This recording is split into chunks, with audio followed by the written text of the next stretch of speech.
I mean, it seems par for the course, no pun intended there.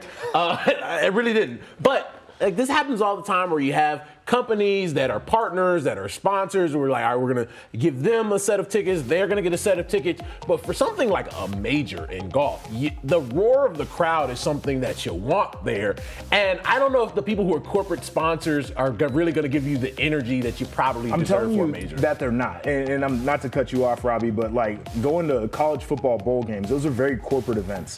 The atmosphere is awful as a result. And so I feel like you want to bring as many fans in as possible. Well, it also didn't help that I think a lot of the LA Country Club members actually bought up some of the available tickets. Yeah. I've actually gotten the chance to play LACC, and it's a huge property that's not really easy to get around, especially with the way the USGA and the US Open people kind of roped it off. So even though the crowds weren't huge like we've seen, and they should be because this is the US Open, this is the national championship for the United States in golf, it wasn't an easy place for fans to navigate, and I think that showed on TV. It showed with the players, and then there's just some terrain on that course where it's hard to get around on top of that. So there was a lot of things that kind of came together, I think, to make it not a great environment. Well, and I think for some fans, too, it's like in such stark contrast from what they see with Live Golf because you got the guys out there in shorts, you got the music blaring, and the fans are a little bit rowdier. And I'm not saying that this event needs to be like that, but could they incorporate some elements to get a little bit more excitement? For sure, and you even talk about something like Waste Management that we've shown on our show before,